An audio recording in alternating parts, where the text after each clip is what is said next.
Mayor Ronnie, can you hear us?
Mayor Ronnie, can you hear us?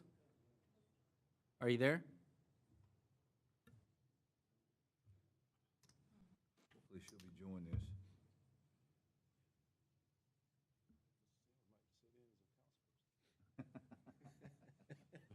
No, I don't think they'd. May never be. I don't- Don't do that, man. You know what, somebody asked me that, Wilson, you know what I told them?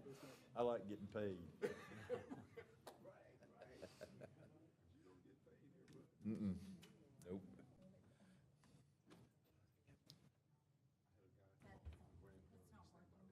Okay. Green isn't on?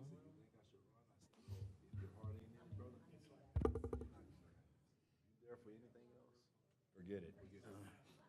If you would, please turn off your mobile device Lives in Grand Prairie. as we prepare to get ready for the meeting. Hear you. I hear you. Well, yeah, well, you've done a lot of good things for us too. That's good. We won't have Stephanie with us tonight?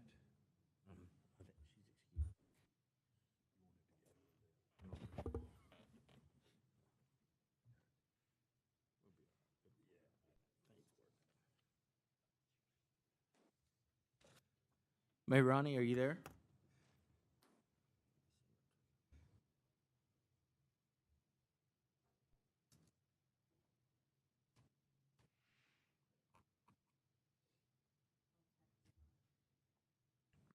Is she not communicating? No, we're not seeing her yet.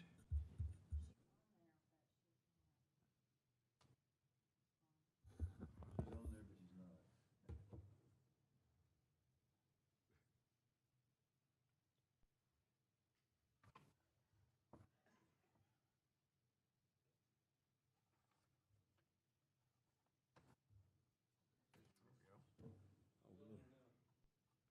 Can you hear us, May Ronnie?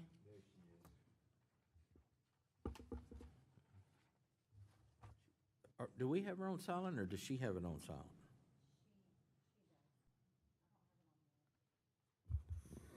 Councilwoman, can you hear us okay?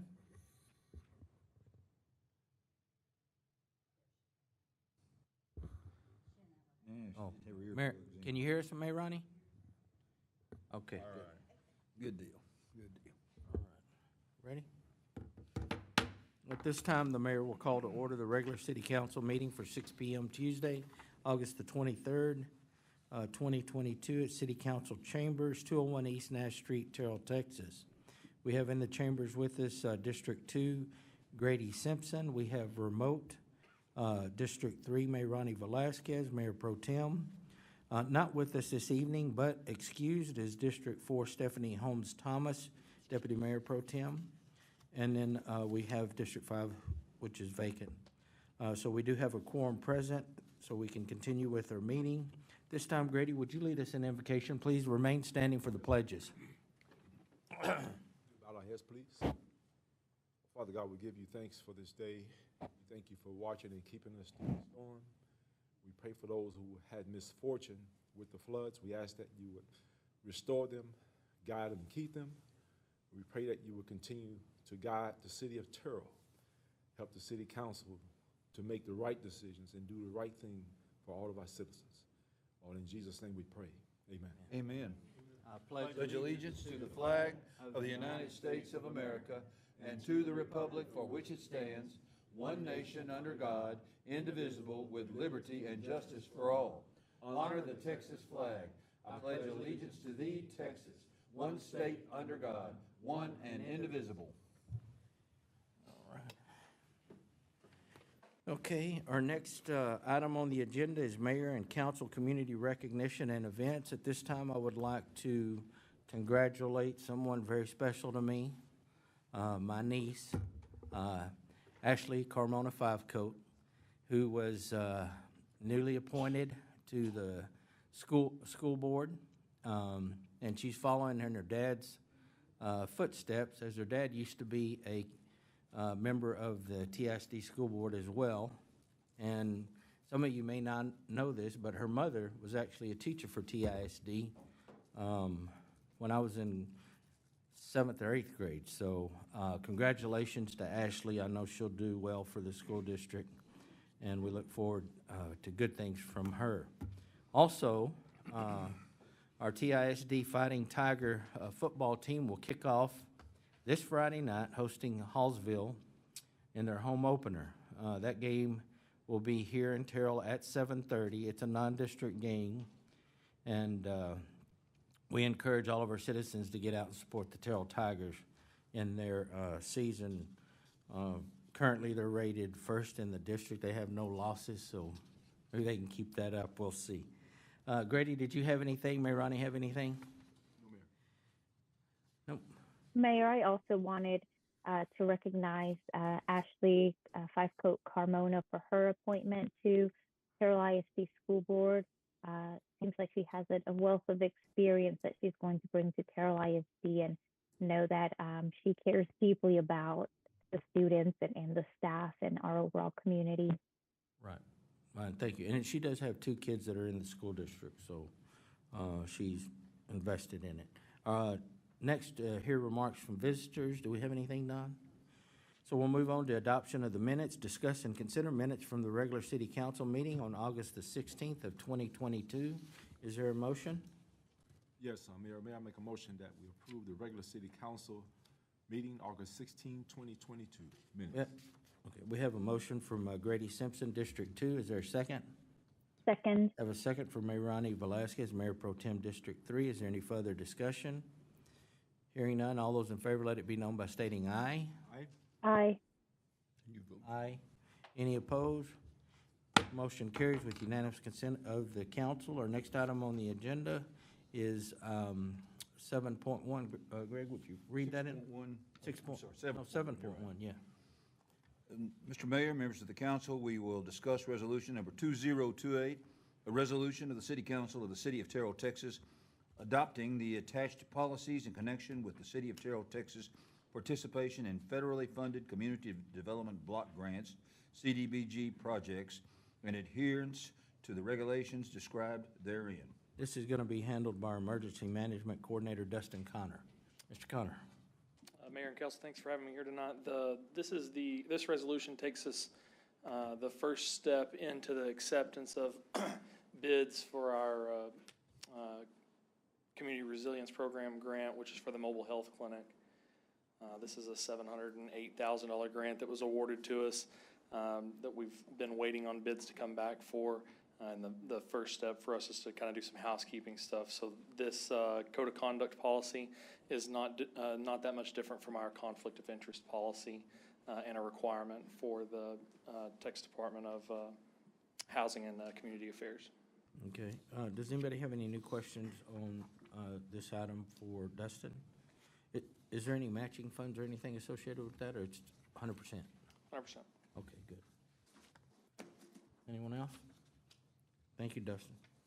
Next item on the agenda is 7.2, discuss rejecting bids for a mobile health clinic opened on July the 7th of 2022. Again, this is Emergency Management Coordinator Dustin Connor. So back in July, we took our first set of bids. We had one bidder for this mobile health clinic project. It was about $163,000 over budget with a 550-day lead time. So there was some miscommunication in the bid that was developed and that was put out. And so this step is just the rejection of that bid so we could go back out. Is there city action that we're going to be taking next week, or? I don't see it as a discuss and consider action. No, Is it? all three of these are on as discussed, Discuss and only. then next week, these will come back for formal action. Does anybody have any questions on this item? All right. Next item on the agenda is 7.3, discuss awarding a bid for the mobile health clinic opened on August the 9th of 2022. Hi, it's me again. Yes. So this is the third item. This one is another acceptance of bid. So we went out to bid again because the first one came back $163,000 over budget. We didn't feel like we wanted to take on that burden, so we tweaked the bid a little bit. We were hoping to get a faster turnaround on the project, but we're still at 550 days. But we are within budget, and so that was the primary goal of the rebid. So this one is for acceptance of that bid. And we'll see this next Tuesday. That's correct. Okay. Dustin, maybe just for the benefit of those in the audience, walk them through exactly what this vehicle is. Sure. So the state of Texas had some COVID relief money that was left that they were basically trying to clear off of their books, and so they opened a project up that was for communities to be able to continue to battle COVID in the future. And so one of the things that we looked at was the ability to host vaccination clinics or testing clinics outside of or in the community instead of them coming to us. We would go to the communities and manage these things. So we talked about how is that going to work? Well, it's kind of impossible to depend on the weather here. And so the thought was that we would build this mobile health clinic, which is a RV style, a lot like a blood bank bus, something like that, that we can take out into the community and set up and get people in out of the weather to do vaccination and testing. So this was that step for us. Anyone else? Dustin, Yes, ma'am. can you remind us, will the vehicle be completely outfitted, ready to go on the delivery schedule, or the delivery schedule, does that not include the addition of all the components? No, the 550 days. The 550 days is a turnkey operation, so it'll arrive with all of the technology, all of the storage, all of the little components inside that we need for that unit to be successful. Thank you. Thank you, Councilwoman. Thank you, Dustin. Next item on the agenda is 7.4, discuss monthly financial report for June of 2022. This is our Housing Finance Director, Jamarcus Ayers.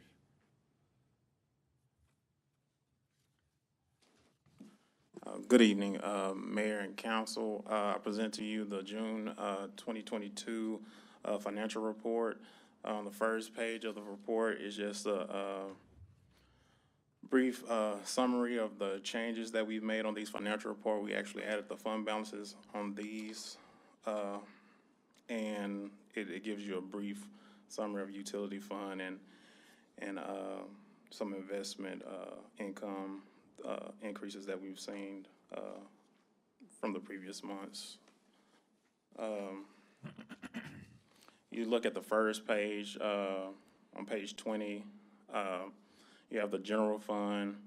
A big source of revenue for June 2022 is sales tax. That'll be a common trend as we head towards the end of the fiscal year. And another trend that you can also expect to see moving month to month from this point on is that you'll notice that revenues are going to be lower than expenditures moving forward. We've collected a majority of our property tax revenue, and so the only thing right now that's a huge source of revenue for the general fund is sales tax, which has been pretty good through the fiscal year. For the June, we've collected $1.972 million in revenue, which year-to-date actuals for 2022 is $29.8 million. We have roughly $3.9 million left to collect in budgeted revenues. Expenditures for June in the general fund is $2.352 million. Total year-to-date actual and expenses is $25.8 million, and we have that $7.6 million left to expend of our budgeted expenses in the general fund. As you can see, the budgeted, the beginning fund balance for the general fund is $4 million.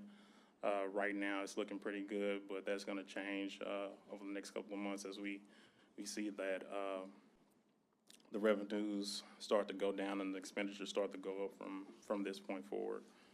On the following page, you have the budgeted revenue pie chart for FY 2022.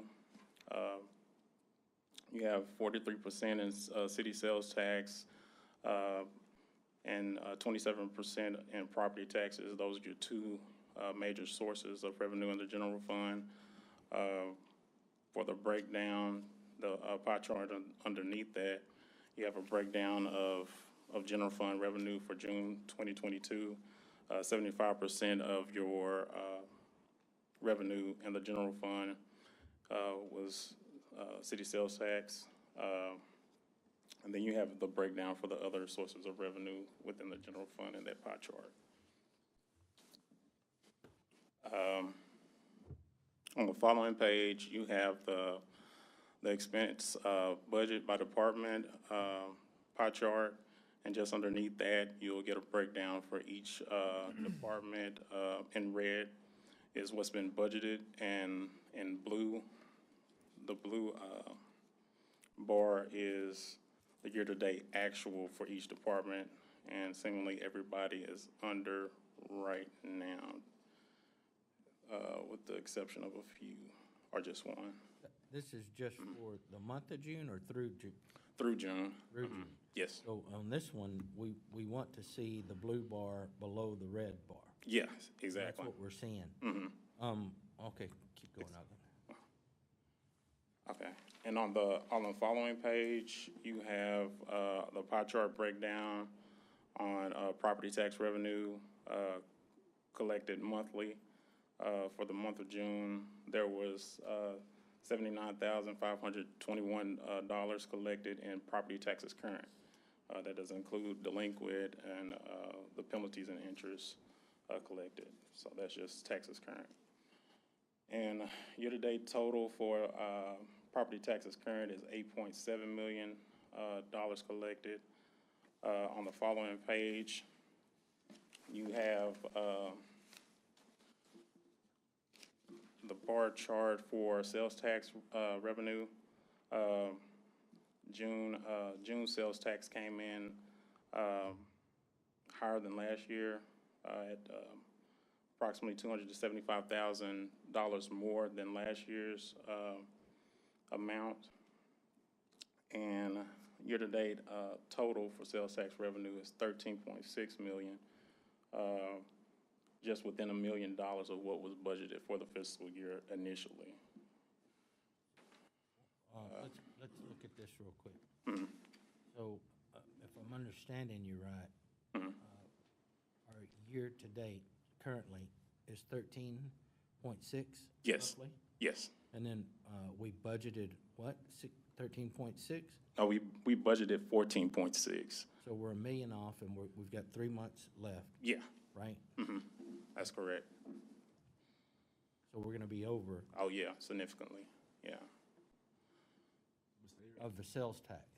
Yeah. That's a good thing. Right. But you do remember that we did make we did do a budget amendment, and you won't see that until the July report. So right now it's showing 14. That was what was originally adopted in the budget for sales tax revenue at 14.6. But when we changed it in that budget amendment, it's 17.5 now. So that's what the expectation is. But I'm thinking it's even going to be a little bit more than that. So. Correct me if I'm wrong. You said the June sales tax is higher than last year, correct? Yes. Is that due in part because of inflation and people continue to spend in spite of that? It's a multitude of things that contribute to sales tax. Inflation is one of those. We have had a significant increase in the amount of commercial and restaurant businesses that we have now. I don't know if y'all went out there on FM 148 and looked at Texas Roadhouse, but that place stays packed now. So that's something you really haven't seen a lot in Terrell in a while. But yeah, that's a lot of people are coming here to shop and eat and just have a good time at Film Alley and things of that nature. I had talked to a couple of friends that live in Harlan. They actually have been driving to Terrell to shop and, for entertainment and things of that nature. So that's an excellent spot for the people in Harlan, so they won't have to go into town, into Forney to, and fighting that traffic just to, get to do little things that they could do here. So, and it's a lot easier to get to. So. I'm sorry, I broke my rule, which was to let you to get through your Oh, no, it's presentation fine, it's and ask fine, yeah. questions. It's fine. That's it's why. fine, So yeah. I'm sorry, Mayor Pro Tem, but we're gonna let him get through his presentation. Okay. Grady and I cheated.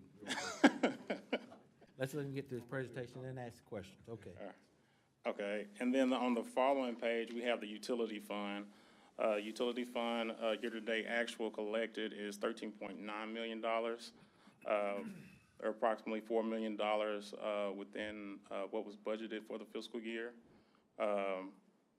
In expenditures, total expenditures for FY 22, year-to-date is 13.3. So they have 622,000 in net income so far.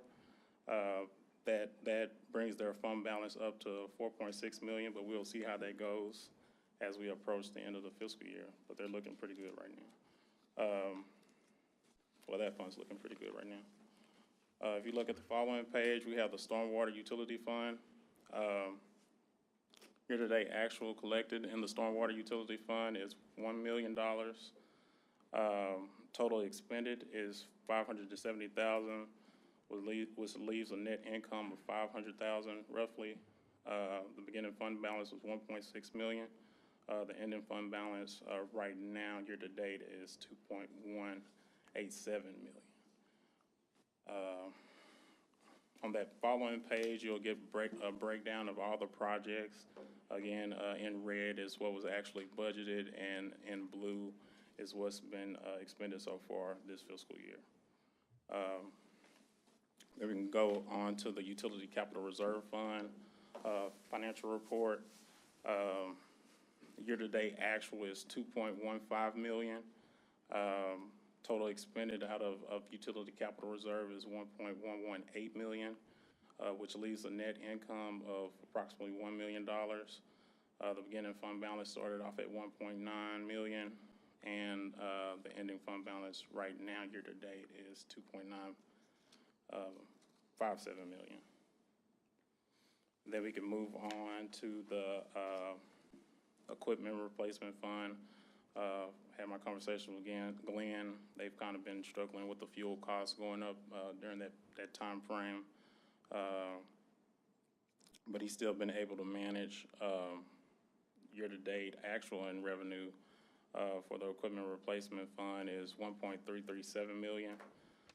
Total expenses out of Equipment Replacement Fund is $1.369 million.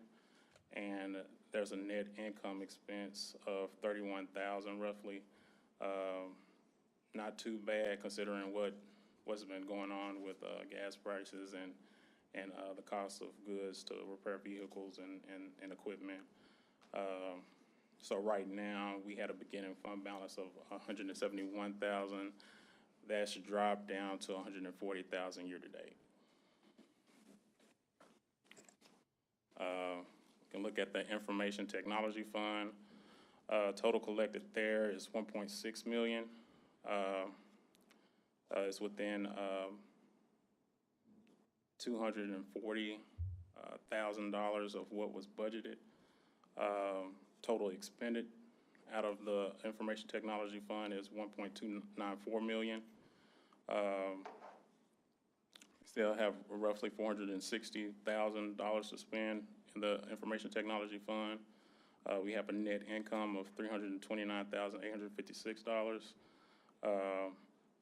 The beginning fund balance started off at a negative $88,000, but right now that's looking at that's at a positive $241,850, which is finally bringing them out of the red. We hope that can continue through the fiscal year to end them on a positive note. Then we have the Capital Improvement Fund. The Capital Improvement Fund right now, year-to-date actual collected in revenue is $1.635 million. It's currently over in budgeted revenues by $253,000 approximately, and that's a part of that is mainly because of sales tax revenue being so high, because a portion of that sales tax that comes in goes into the Capital Improvement Fund. Expenditures for the Capital Improvement Fund have landed at $810,295 year-to-date, which leaves a net income of $824,730. The beginning fund balance of the Capital Improvement Fund was negative, but right now it's on the positive, so $730,961. Now we can take a look at the Airport Fund. The Airport Fund, year-to-date actual is $236,495. Expenditures year-to-date is $252,869. That leaves us with a net expense of $16,374. Initially, the beginning fund balance was $244,449, and that drops it down to $228,075. And then the impact fee fund, year-to-date actual revenue is $261,515.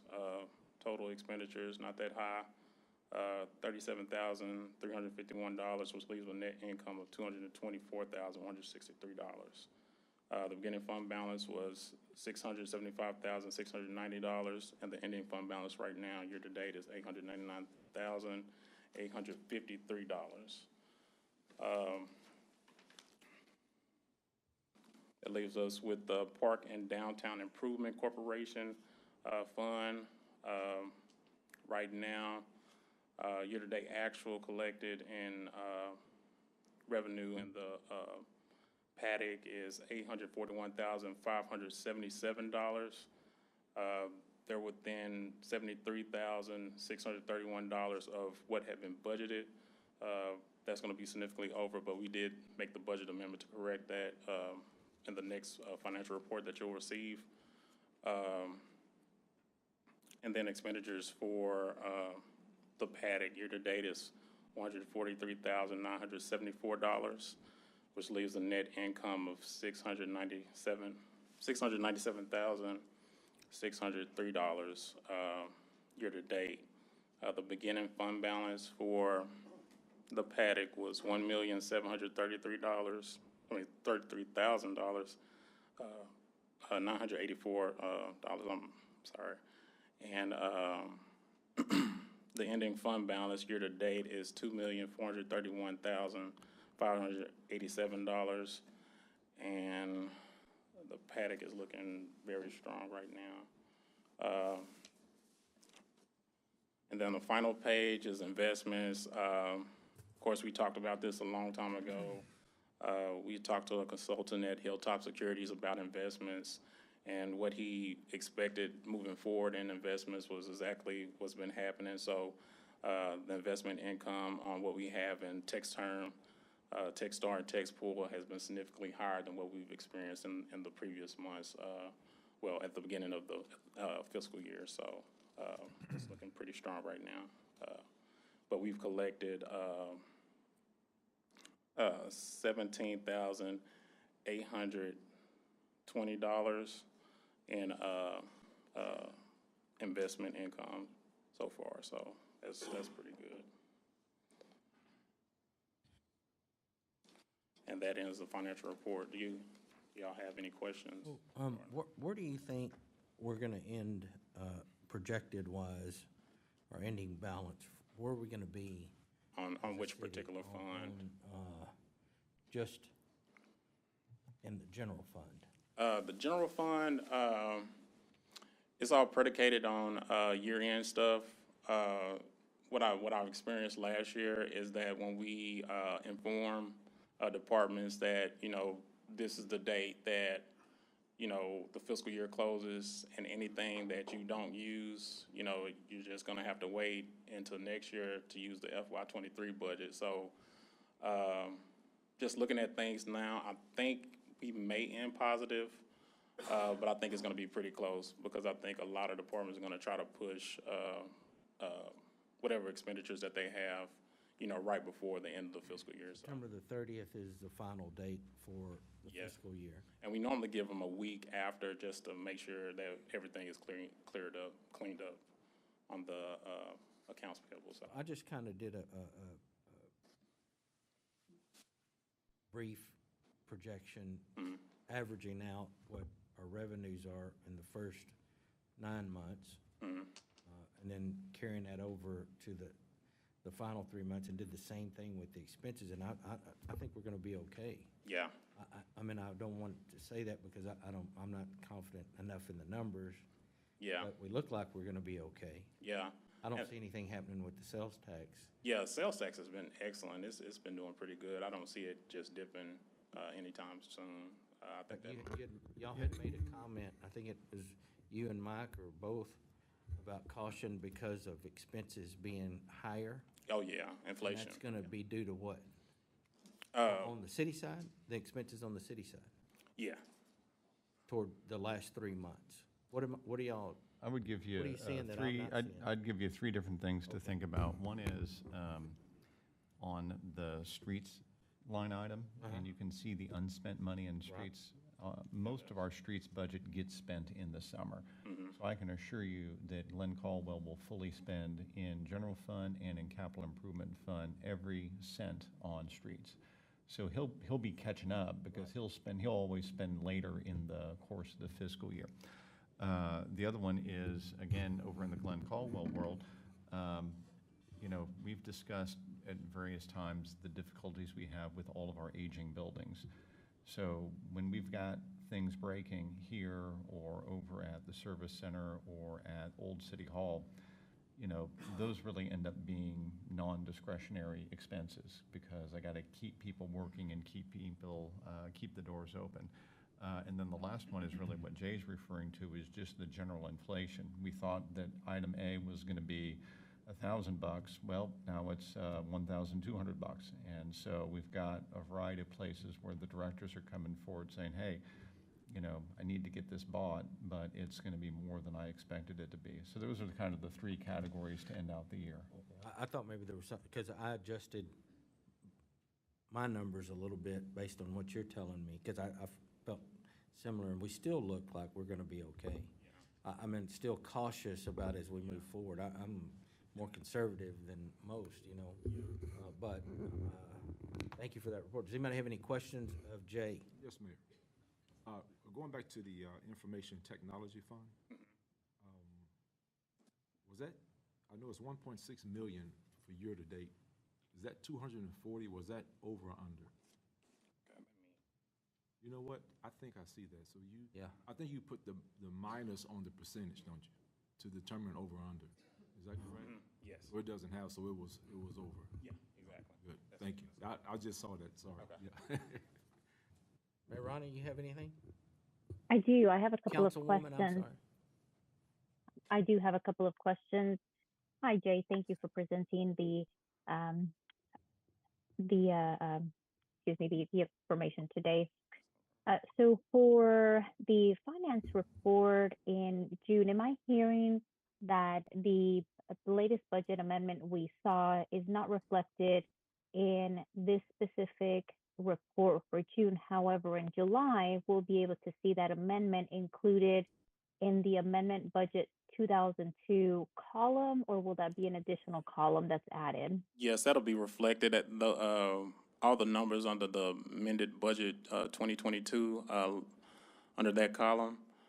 All those numbers will reflect the amended budget that was adopted in July. Was it? It's July. Thank you. And I'm looking at page 20, the general fund. And I'd like to know, in regards to the finance department, I see that we are over budget, almost $84,000. What expenses is that related to? When we lost our staff, we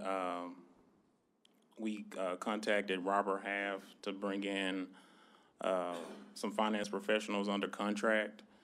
So with those contract positions and them actually sending us some good ones, they cost significantly a lot more than having our own staff. But since they've actually got on board and they're City of Terrell employees, they're not as expensive being City of Terrell employees. So that's why that's over. It's mainly what I'm hearing is a staffing loss, a staff member, and had to contract. Sounds like more than one position to be able to Yes. make sure that the finance department can keep working. Yes, that's correct. Okay, thank you. And then I'm also curious, and feel free to point out if the budget amendment will change the numbers for, I'm looking closely at the departments that have about 10%, that have less than 10% funds remaining? I know we're in August and we have a month left, but I'm curious to see, you know, emergency department, municipal building, administration, and wondering why those were so low. And we don't have to necessarily go into details at this time, but I believe from the proposed budget next year that some of those funds may have been increased to reflect the low numbers. And I guess so. I know that was a long question without really or information without a question. I guess what I'm wondering is, are the expenses for like the administration department, the municipal building department, the emergency management department, if those were, if we should expect to see kind of an increase in spending in those departments that is reflected in the proposed budget for FY23, or if those just happen to be, kind of odd expenses because of maybe there's an item that increased the cost. Let me and Jay kind of share the answer on this one. I'm going to give you the example of emergency management. The emergency management department has in it a variety of things related to COVID response. And we fully expended COVID response categories in emergency management quite some time ago. And so a lot of that money was spent very early in the fiscal year. And so, again, I would tell you the same thing in the administration department. A lot of that spending was happening earlier in the fiscal year. So you have those dynamics there. These are some of the departments that are scheduled to get a little bit of an increase over the coming year. So it's kind of a two-prong answer there. Jay, did you want to add anything else to that? Yeah, and well, I guess the main thing is just talking about this fiscal year, some of those, when you look at the amended budget in the next financial report, you'll see that some of those amended budget numbers are going to increase, so the percentages may look a little different in the next financial report, which will kind of give you a better idea of what expenditures are looking like, especially in regards to FY23. Okay, thank you. And then on stormwater utility, page 29, I'm curious to know about herbicide treatment. Do we have opportunities to look for additional projects for herbicide, or do we expect for most of that funding to go in hand in hand with some of the street projects that are occurring? Yes, ma'am, that's the correct answer to that. Glenn's deploys that as he does the street projects, so that gets spent concurrent with some of the paving expenses. Thank you.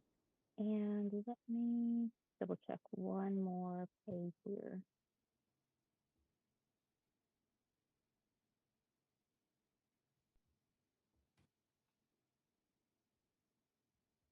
Okay, that is all those are all my questions. Appreciate your time. So to clarify for Mayor Pro Tem, the temporary contract employees in the finance department are now city employees. Exactly. Right? So they're no longer contracted, they're Yeah. actually employed. Okay, just wanted to make that clarity for Mayor Pro Tem. All right, good. Thank you, Jay. All right. Next on the agenda is discuss FY23 budget follow-up. Mr. Sims? So, Mayor and Council, this is going to be another walk through budget items, and I'm going to ask Dawn to kind of help me walk through this presentation here. So, Mike, can I say something? Absolutely. Again, Council, we're going to look at 4 different ordinances associated with this. Let's get through those ordinances one at a time and then ask questions. Go ahead, Mike. Okay, so I'm going to start with the PowerPoint, and this is the PowerPoint slide we had last time around. We talked about the original strategy, which I showed you at the workshop. We talked about sort of a plan B that we had crafted for you and needed to cut some things and then, move forward on a package. I would say that from the discussion last time around, we wanted to take another attempt at something that we could maybe get council consensus on. So I still want to do some small cuts, but we're gonna give you a different shot at moving this across the goal line here today. So the next PowerPoint slide kind of continues this conversation. Here's the slide Shane LaCroix showed you last time. That's our current pay plan. It's got this famous 1% increase between I'm a topped-out firefighter and then moving over to being in the driver group. And then likewise, I only get a 2.8% increase by going from driver to captain. So that's what we would call compression, and that's the frustration that Shane has brought forward. I would describe this a little bit similar, but a little bit different from our police department efforts here recently. When you invest a lot of training in the firefighter level, or you invest a lot of training in the base police officer level, and you're getting your job done as an employer, making sure that you've got very, very skilled new people moving in. You give them those first 2, 3, 4, 5 years worth of training. What they do is they wake up when they've been here for 5 years and they say, well, you know what, I could hold on and apply to be a driver, but I'm only going to get a few cents an hour more than I make now. So the natural question in a lot of folks' mind is going to be, well, maybe I could go to a different department. Maybe I could go to Rowlett. Maybe I could go to Rockwall. Maybe I'd go to some other city and take my now very marketable skills elsewhere. So we want to retain those folks here. And that's similar to the conversation we had over in the police department. I never want to draw a one-to-one equivalency there, but the theory is the same. So Shane crafted and we worked through with Carol an option here, which will be on the next PowerPoint slide for a restructuring. This has a little slight difference from the last time we showed it to you because we felt like there was a little minor modification in step 1 on firefighter that we wanted to get done. So you see a minor difference there, but essentially the benefit here is that you've got a meaningful increase in the pay level between going from firefighter to driver, from driver to captain, and from captain over to battalion chief. And that reflects, I think, very positively on the way that Shane LaCroix is managing the department. He's really making sure that driver is a step up in responsibility and skill level, and then captain, and then battalion chief. So you want to make sure that you've got a clear separation between the ranks, and this pay plan accomplishes that goal. As we mentioned last time around, this pay plan is more expensive than that 4% across the board increase that we had discussed. So the proposal from staff is, don't worry about doing the 4%, just put this adjustment in place. And so we would propose to put just this adjustment in place on January the 1st. So some employees are getting a little bit less than a 4%, some employees are getting a little bit more than 4%, some are getting a pretty good jump. If you kind of bounce back and forth between the 2 PowerPoint slides, you'll see step 4 on battalion chief. Well, that's a $5,000, almost $6,000, about $6,000 increase. Captain, the new pay plan for topped out captain is about $5,000 higher than the old level. If you look at the topped out driver, you're going from $75,000 to $80,000. And for the topped out firefighter, you're going from, I can't quite see it because Dawn's hiding it for me, but 69,000 up to, I think, 71,000, almost 72,000. So there are meaningful adjustments there. The adjustments have to get higher on a percentage standpoint the higher you go in the ranks, because that's the whole point about reducing compression. That is specifically the goal here. Let's reduce compression.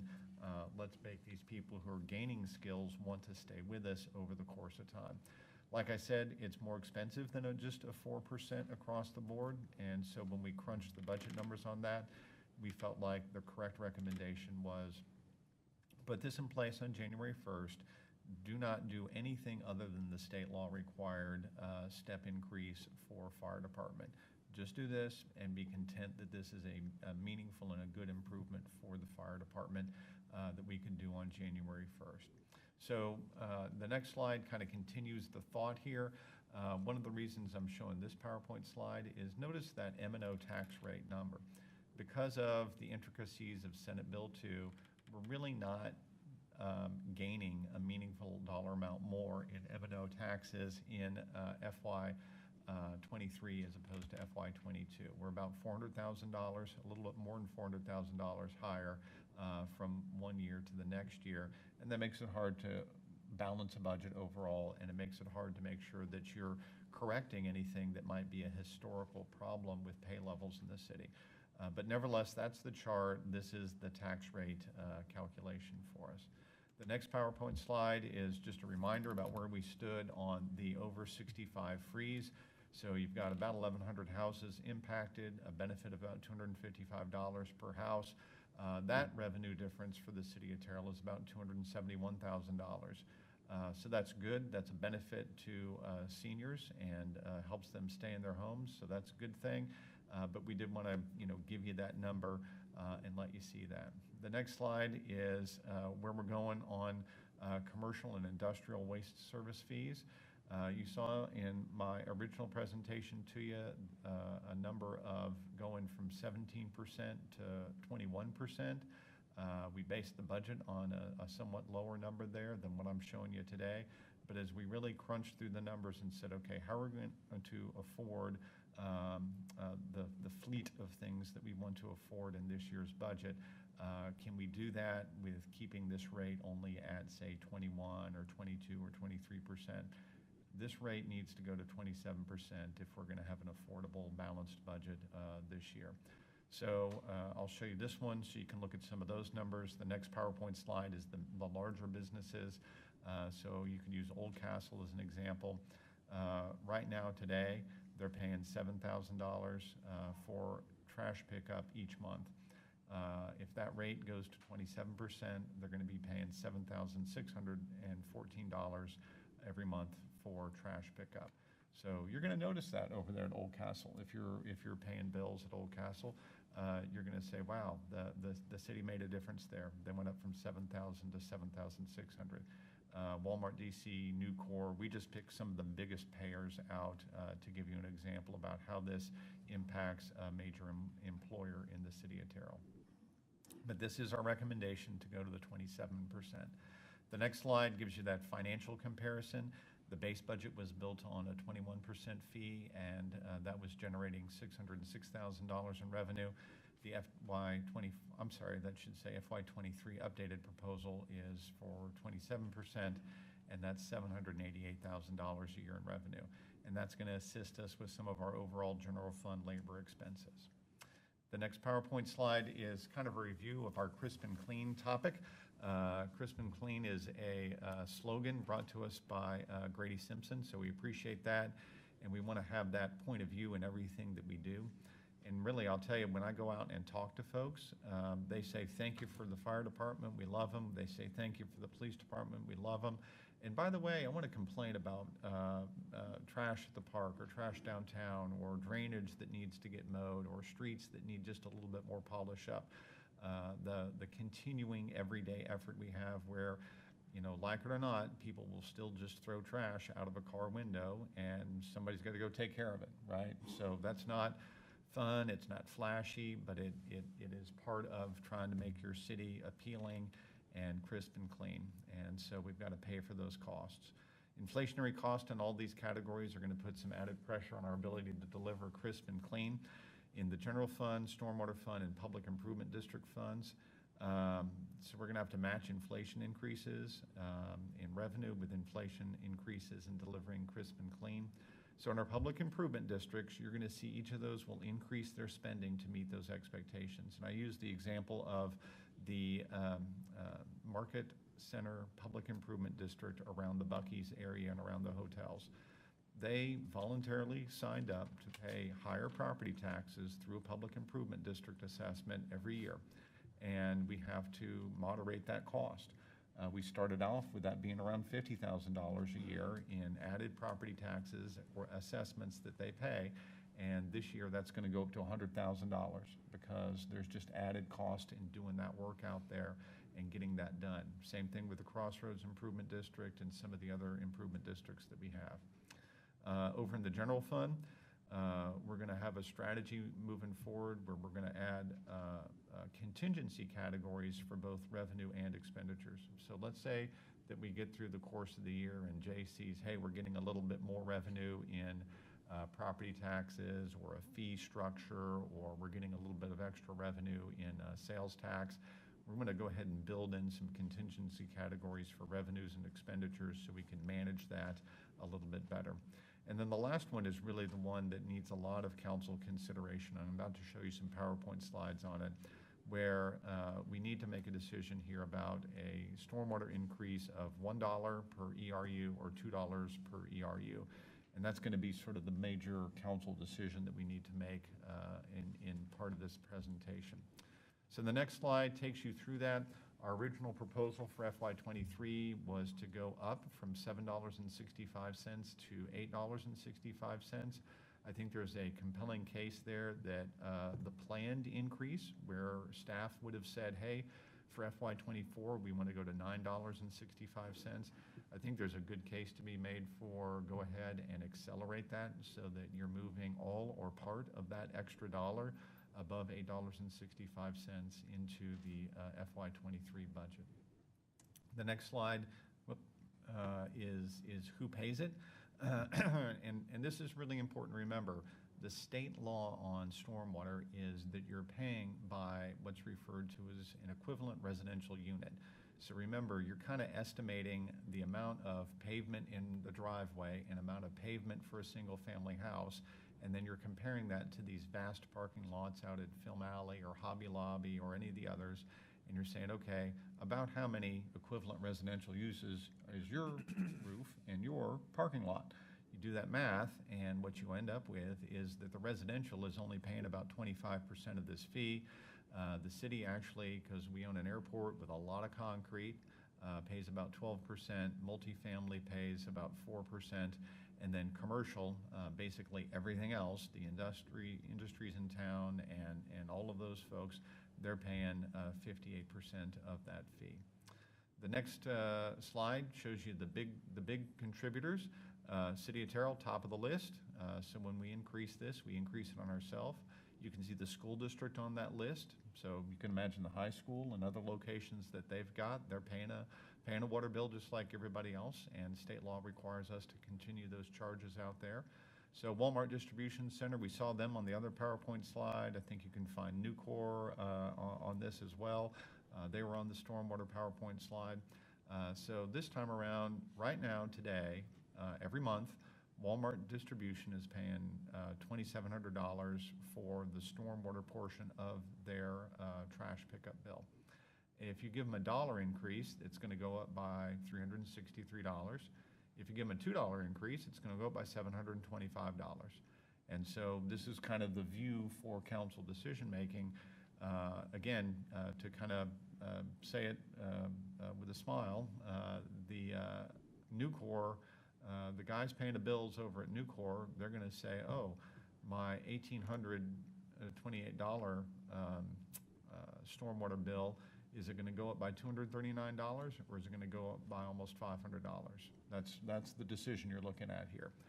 And we need to be prepared for that, and we need to be able to communicate that. You can see Old Castle on the list. I showed you Old Castle over there in the trash pickup as well. So the next PowerPoint slide kind of moves on from there, and it jumps right into the FY23 residential bill. I've got two versions of this PowerPoint. The first one is, let's just take a single person who lives alone in a single family home. And they're using a fairly modest amount of water. Average water use for us is about 5,000 gallons per month. So this is a single family home with one individual. We already talked about North Texas Municipal Water District is giving us a 13% increase in our treated water costs. So we're taking the bulk of what we pay for water that we get from North Texas. They're going up 13%, and we've been able to keep that rate increase down to about 8%. The sewer is a 3% increase. We originally came out of the box with a 50-cent increase in trash. We're going to recommend to move that to $1.50. And here on this particular bill, I'm showing the stormwater at $1. But again, that's a council decision that I'm going to ask you guys to mull over of, would you like that $1 in stormwater to be slightly higher to help pay for some of those crisp and clean initiatives? So here's how the math works. If you take just the staff recommendation side of it, you're at $103 for the current charge. This would get you up to about 110. So this is almost a $7 proposed increase.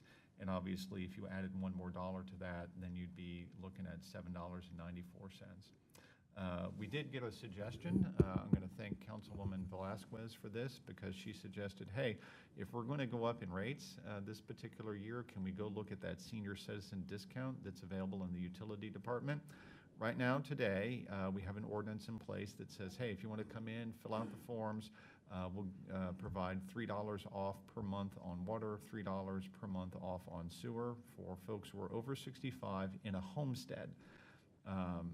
We've made some alterations to that thinking and said, well, you know what if we increase that to $3.50 off on water, $3.50 off on sewer? That's an extra dollar, makes a difference to some folks, so that's an okay thing, and an allowable thing under some of the state law related to how we set utility rates. I think that it's also acceptable for us to modify that program a little bit, because probably the easier administration of that program is whose name is the water bill in.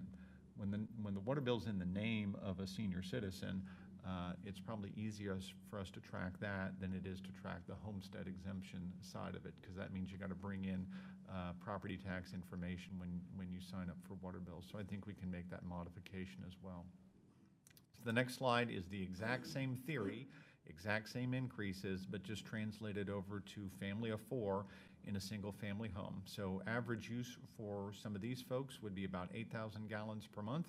So these are on the higher side. 8% water, 3% sewer, $1.50 trash, $1 for stormwater. These folks would be paying $11 more per month.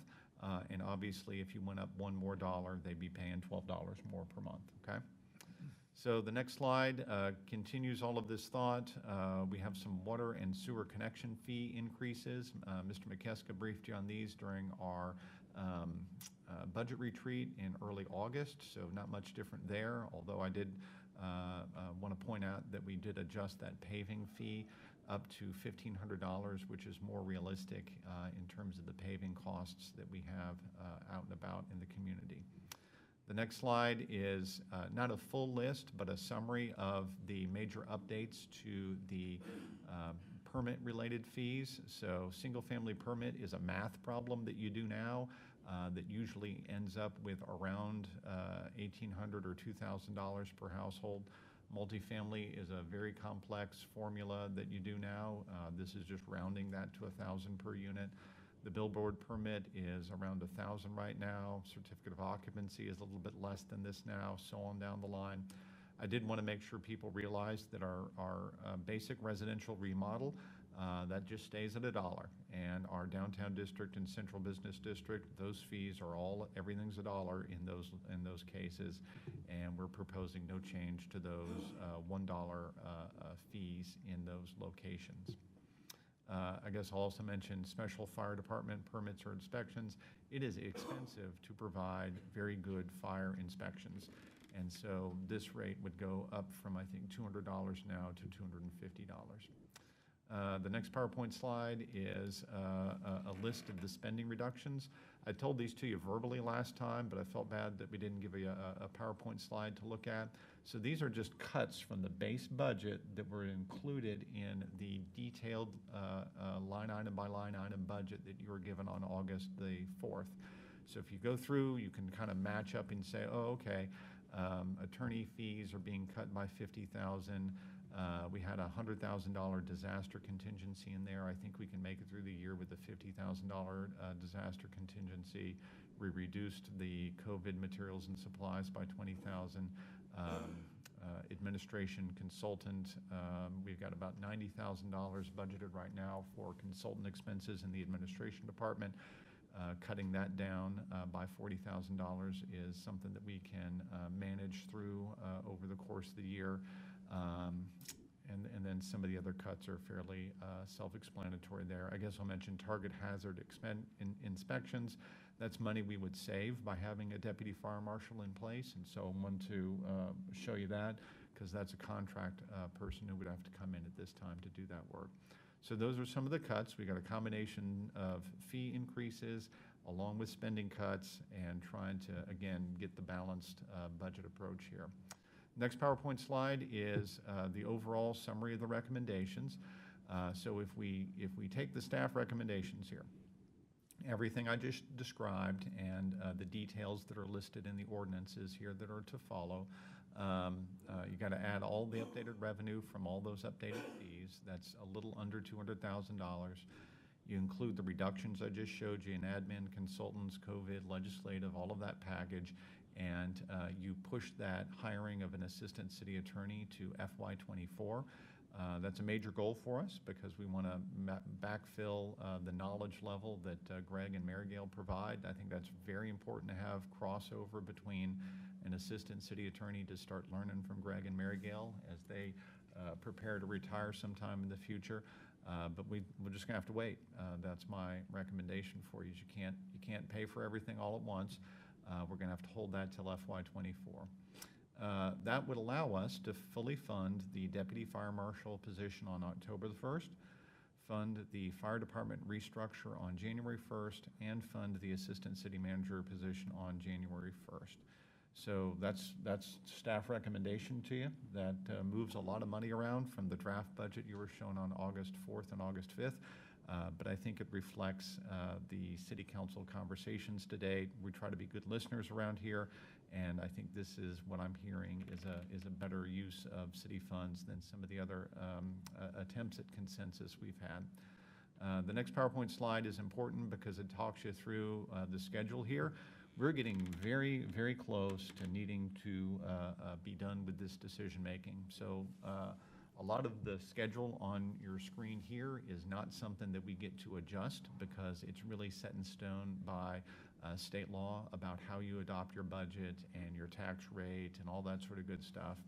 So August the 30th, next week, my goal is today to get enough feedback so that we can give you a brand new budget book that Jay Ayers is dying to get direction on so that he can get every single line item exactly correct, just the way you want it, and then get it out to you for your review on August the 30th so that you can see that full thing. We want to give you a review of the civil service ordinance. I've got a draft of it in here, but of course, everything we're talking about related to the fire department is heavily dependent upon, okay, do we have the civil service ordinance correct? We want to adopt that at the same time. And then all those revenue-related ordinances. So I'll walk you through some of those ordinances here in a minute. September the 6th, that's your public hearing on your budget and tax rate. So you've got to have that out and on the website ahead of time.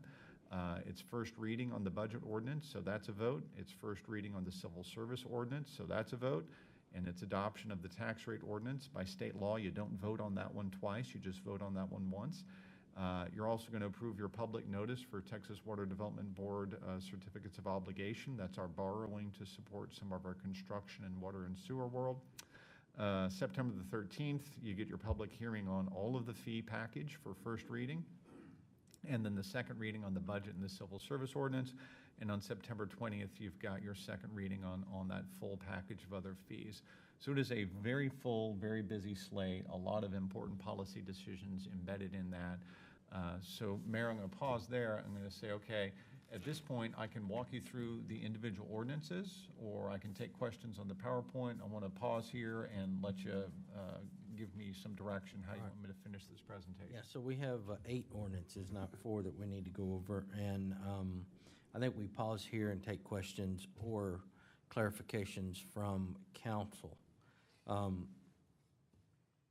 want to remind council that we've got some tough decisions to make, right? We have to cover the city's cost. We've got inflation that's hitting us. And we just can't operate in the negative. What I would like to ask on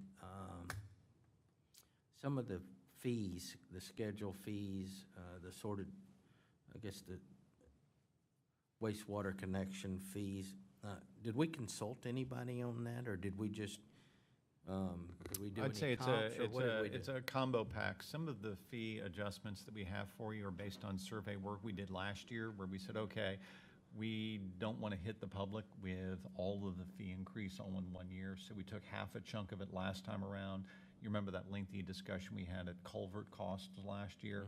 So we did half of it last year. This comes around to get the other half of it this time around. We did some survey of our own expenses in doing some of this work, so we knew that, for example, we know a cost that we have on a water tap. And so because we can survey our own cost for delivering the water tap, it seemed reasonable to set our fees based on that. On the stormwater side of it, we showed you a PowerPoint slide at the budget retreat that showed we're a little on the high side. We've got probably, of the survey, of the cities we surveyed, we probably have 7 or 8 that are higher than us and 20 or so that are lower than us. On some of the other fees, we know that everybody who's a North Texas Municipal Water District customer city, as a package group, those cities are on the high side of water rates. Member cities for North Texas are a little bit lower, but of course that varies greatly. So it's really just a combo pack. Some of it's survey work, some of it's just data gathering of our own data. So was it just the stormwater that we had a question on whether or not we were going to do $1 to $2 on? I'll tell you Was what, that the let's only- go back to the slide that has that franchise fee decision way early in the presentation. So I just want to be clear on, keep going backwards there. There, let's just pause right. Yeah, that's fine. This number right here of the franchise fee. Right now today, you have a 17% franchise fee. What that means is state law allows you to charge your solid waste provider a fee to go pick up that trash, right? So they naturally pass that fee on to the customer. So right now, they're charging their customers a very complicated schedule for trash pickup, and we add 17% to whatever fee the private hauler is charging. Our recommendation originally in the base budget was to do 21%, and then I apologize that FY24 on this page should be at FY23, but that's the 27% number. And again, the survey of competing cities is that sometimes that number is 40%, sometimes it's 45%, sometimes it's 25%. Historically, we've been on the low end of this, and I'm getting us up to the top half, okay? So we're recommending 27%. Yeah. All right, on The that- entire budget, in order to keep budget balanced, Right. my comment is I'm going to strongly recommend we go to that 27%. Okay, so on that item alone, Grady, where are you? On this item here, Councilman Simpson, I'm sorry, I apologize. Councilman Simpson, where are you? with the franchise fee revenue estimates. The franchise fee revenue estimates. Are you Yes, comfortable going to I'm with the 27%? I'm with the updated proposal. The 27%. Yes, Mayor Pro Tem? I want to make sure I get clarification. Mike, did you mention that the franchise fee revenue estimate going from the 21% that we're at in FY22, moving up to the 27% proposal, did you say that that is something that our residential customers will see passed on? Who are we expecting? Yeah, great question. The franchise fee is exclusive to commercial. So this part of our conversation is 100% about the commercial businesses in Terrell. If you've got a commercial dumpster, then you are covered under this program. So this is everybody from, the Nike store to Brookshire's to the Ford dealership, all of those folks. Right now, our current rate is 17%. We came out of the gate with a recommendation for 21%, and as we continued to study the budget over the last few weeks, we felt that the best version of this recommendation was to come down at 27%, and that's what our budget recommendation, that summary PowerPoint slide I showed you at the end of this presentation, I've built that based on a 27% increase. So it's a 10% increase from 22 to 23? Yes, sir. Yes. A 10% increase. Right, you're really going from 17% Yes. to 27%, yeah. And that That's right. I'm looking through the slides again, and I do see the examples of Olive Garden and Walmart Distribution Yep. Center and the numbers that were crunched out. I'm not opposed to going to doing a 10% increase at this time. Okay, I'm in favor of doing the 27 as well, so we're good on that one. Next. So, yeah, Mayor, let's go to the draft water bill one. Just go to the family of four water bill. I think that's the next easiest one to look at. So on this one here, it's 8% water. We talked about that at length. We already made that change based on a previous meeting. 3% on sewer, that's unchanged. We originally came forward with a 50-cent increase on trash pickup, and we're changing that to $1.50, okay? So on this one, right now, when you look at your trash bill, when you look at your water bill, it's got a trash line item on it, and it says $12.52, and this would take that to $14.02, meaning $1.50 extra per residential household. So this is the one that impacts residences. So it's the next slide is for the four, right? This one? Yeah, there you go. Yeah, that's the one you're family talking- four. Right, It right. would take it to 1207. No, I'm just on trash right now. On trash, it is different than the original budget to go to $1.50 on trash. No, I know, but I'm Okay. looking at the proposed increase of all that we do. Yes, sir. Uh-huh. It would go from 1104 to 1204, If you do the stormwater increase, yes, sir. Uh-huh. 1207, I'm sorry. Yeah. So for a family of four, it's $3 change, pennies, right? For a family of four, if you divided the four into the 12. Per capita, right, Per- if it's a yeah, per capita, right, yeah. And on the other one, it would make it $7 versus the $6. Right, if you go back one slide, Don, yeah, huh. So you'd, $7.94. right, you'd be versus- going from $6.94 to $7.94 if you did that stormwater increase. So if we were, and another way of putting this would you say that the city of Terrell is providing services where the customer wouldn't mind paying, because we're gonna have to have increases, there's, we gotta cover our costs. Is $7 too much to ask for a single, unit, single person in, SF home, to pay monthly, to continue the same service at the same, the two trash pickups a week, right? The water service, the sewer, all of that for another $7 a month. $7.94, almost $8 a month. Where are you, Grady? In terms of the residential bill, Mm-hmm. well, I've had a chance to really look at this and think about it. As the city grows, a lot of our trash and stormwater is impacted. And it's really hard to get around not to have an increase. After taking a really strong look at this, I'm favoring more of the proposed increase that comes to a total of 6.94. And not going from $1 to $2 on the stormwater. Yes, correct. Okay. Hey, Ronnie, Councilwoman Velasquez? So I have a couple of points I'd like to make. One, I'm really hoping for an increase in stormwater because we have a lot of open stormwater drainage throughout districts, specifically in District 3 and in other districts in the city of Terrell. So if we increase $2, that would allow us to do more projects in that open stormwater, in those open stormwater areas, which is one of those, is one of those areas that's included in the top citizen feedback. And I wholesomely agree that that's one of the top three concerns that I continue to hear from community members as it relates to, something that they can see daily outside of their home when we look at whether it's roads and drainage, those are some of the top two. And then of course, because the park and downtown are something that's not right in front of their home. So the $2 proposal was really for doing more work around stormwater.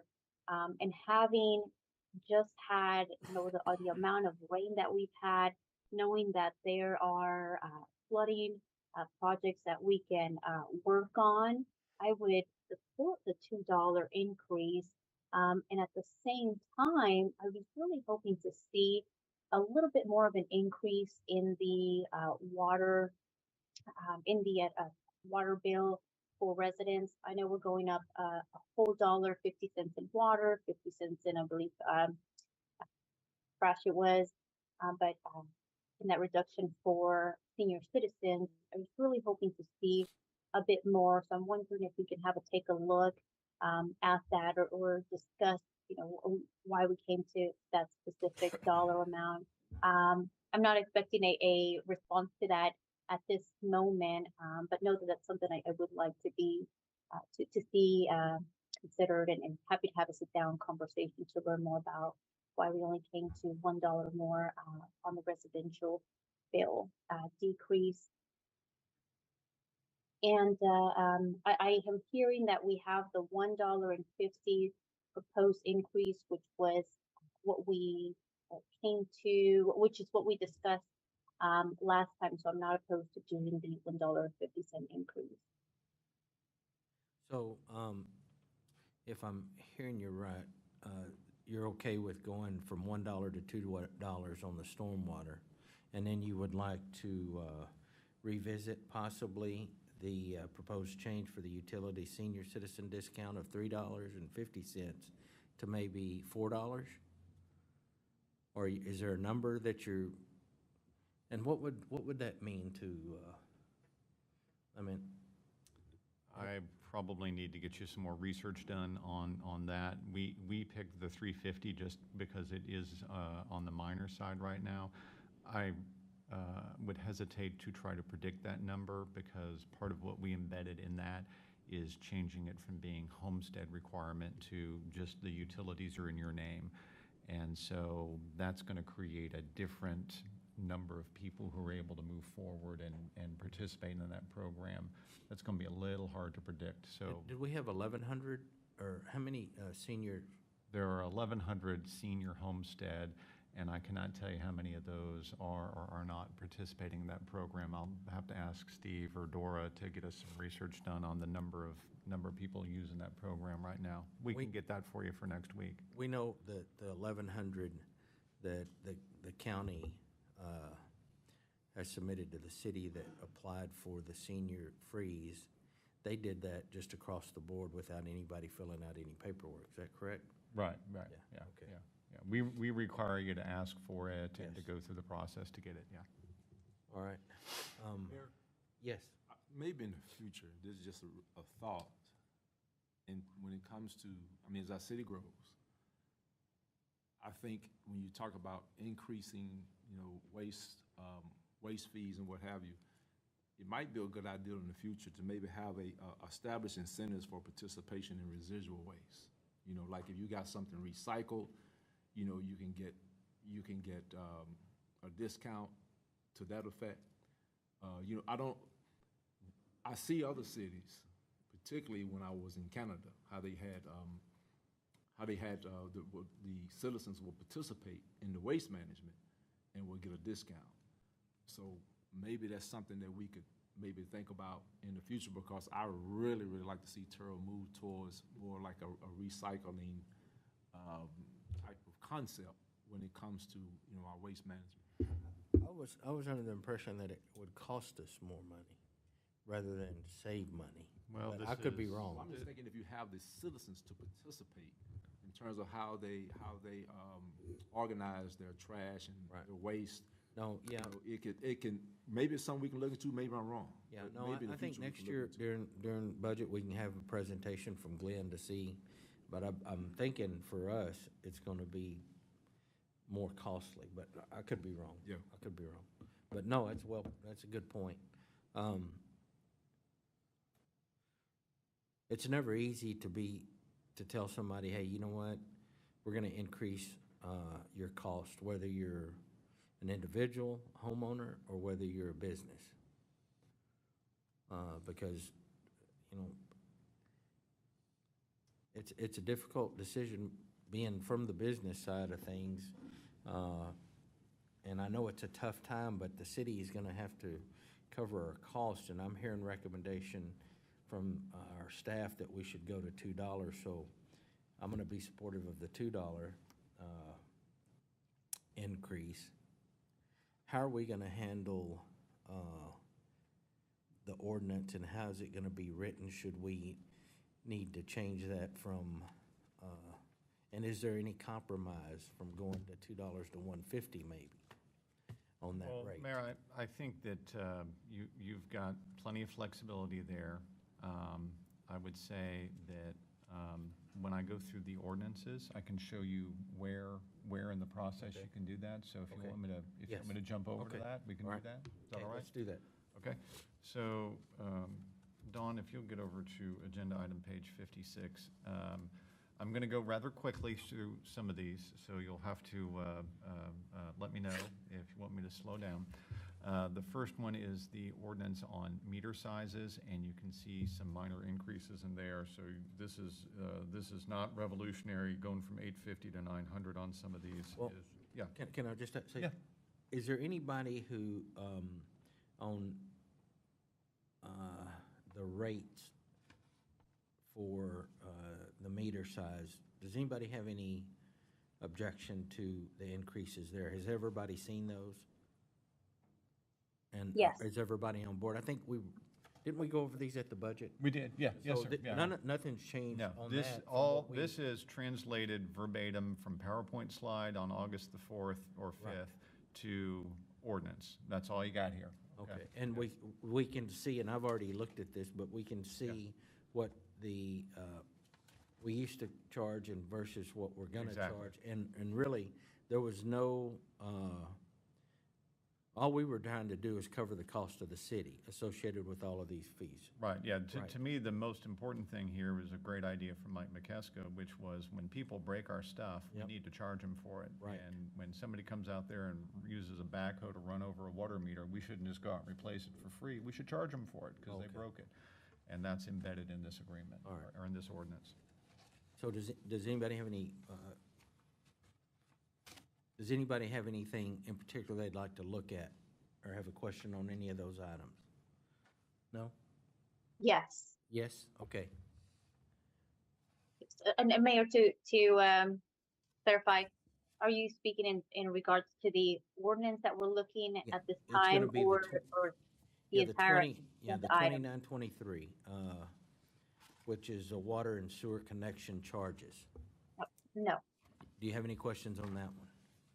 no. Okay. What would be the next one?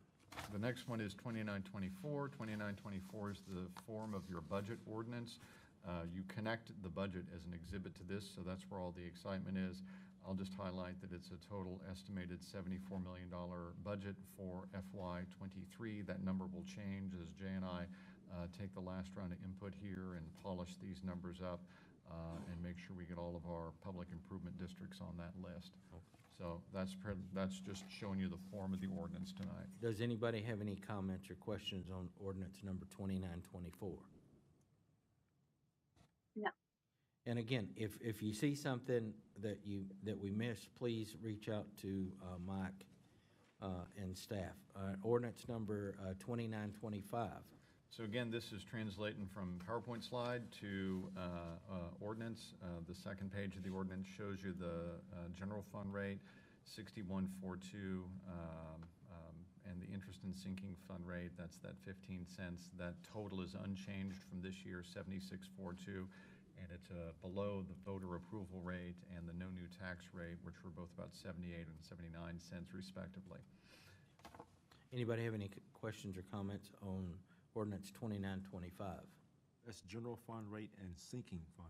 Right, yeah, you might call it, you hear us refer to it as maintenance and operations rate, but yeah. Yes. same thing. M&O. Yeah, yeah, that's your M&O rate. Right. Any comments or questions on that one? No. Okay. 2926, is it 2926? Mhm. Yes, all right. So 2926 is the one that I will call us a little bit stuck on this one. This is your stormwater one, so I think this is the one you might want to mull over a little bit more. If you turn over to the second page, you see $8.65. So this is the one where you could decide if you wanted to, and I'll give you two different options here. One version of this would be to say, hey, we're going to change that $8.65 just to $9.65. That would put the full $2 increase in place day one, October 1st. The other version of that is to simply say, hey, the rate on October 1st is going to be $8.65, and then the rate on, say, January 1st or March 1st or something like that is going to be $9.65. So you actually just stagger in the $1. You say, okay, we'll put $1 in place on October 1st, and then you put that other dollar by ordinance to start up on a month that you pick.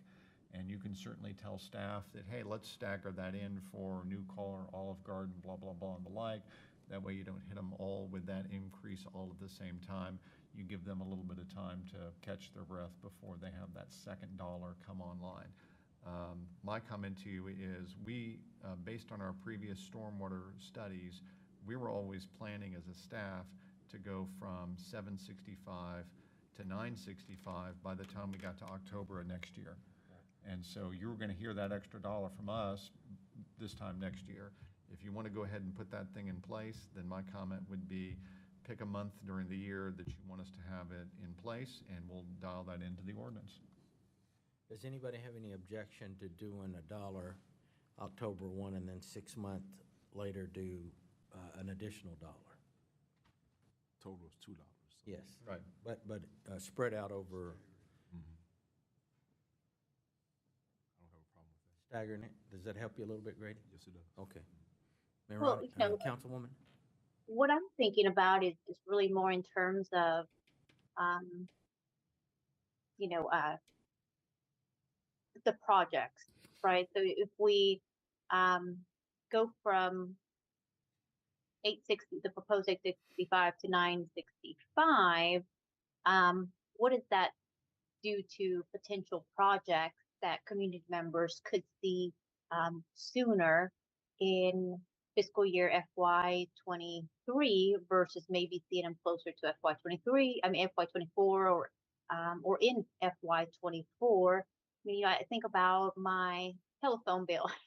I received a email notice indicating how many dollars my phone bill was going to go up, and it was all at one time. I certainly hear, the why we're recommending doing a staggering potentially, but I also think about the potential missed opportunities in projects that a resident could see. I guess I would say, Councilwoman, that probably from October and through the winter months, the opportunity to do a sewer project or being out doing some work may be less than once we get into spring. Just my thoughts, I don't know. And would that affect anything? Well, I would say that's accurate from a project delivery standpoint in terms of when the work gets done, generally speaking. On the other hand, I would also say that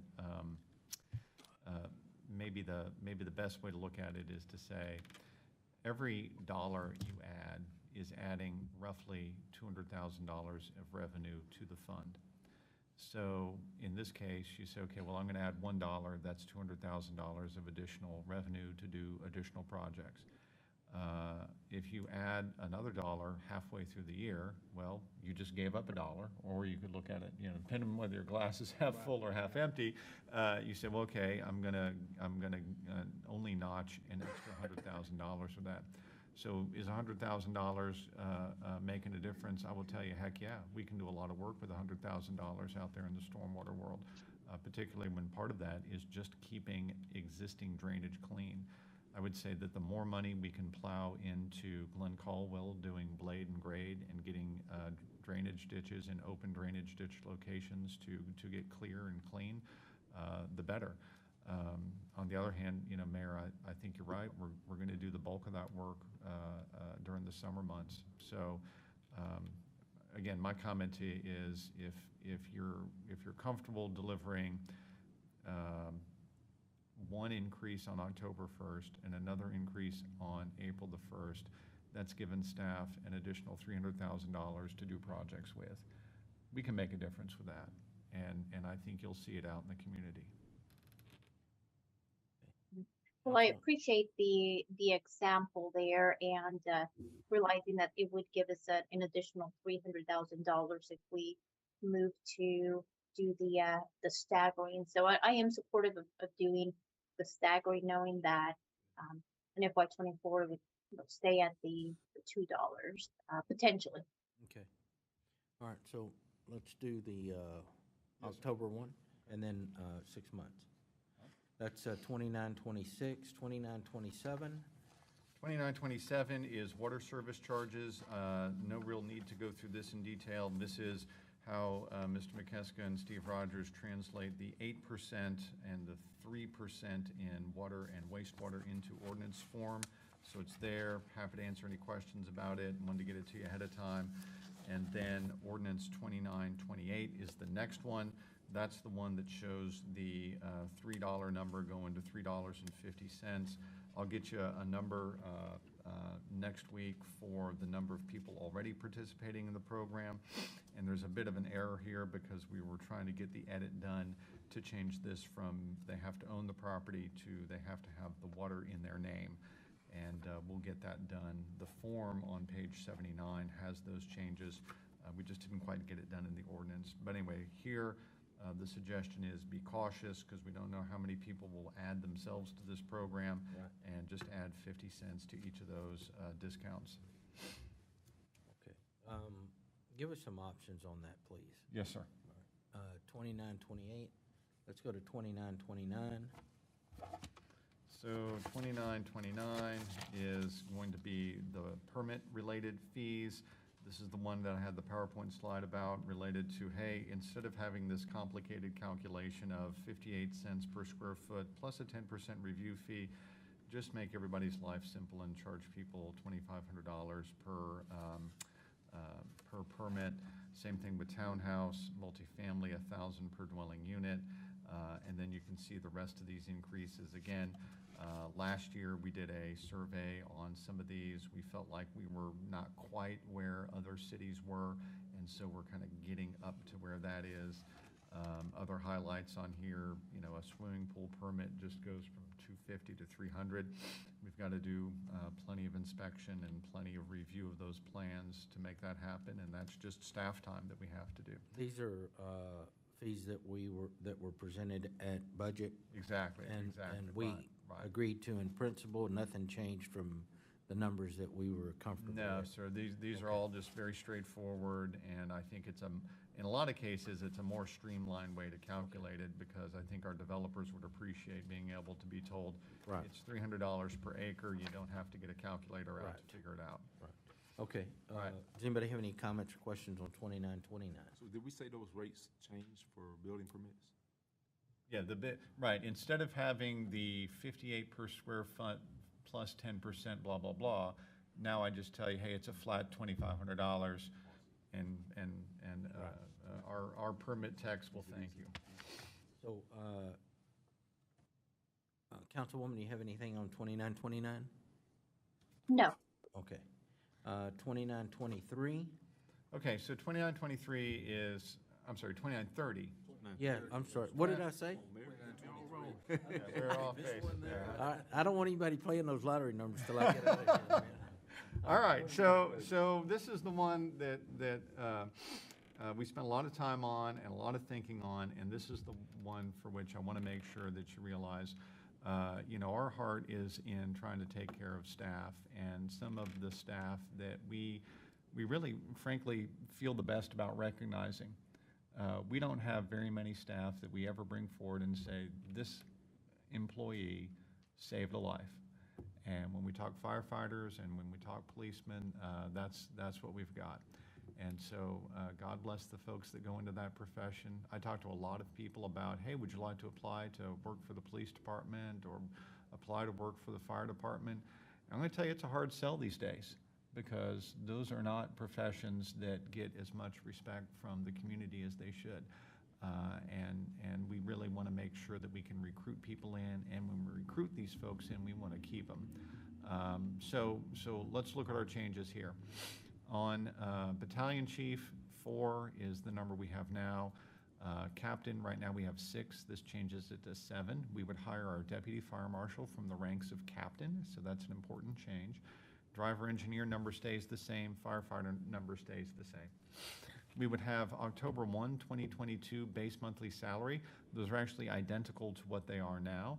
And then we would go to January 1, 2023 base monthly salary.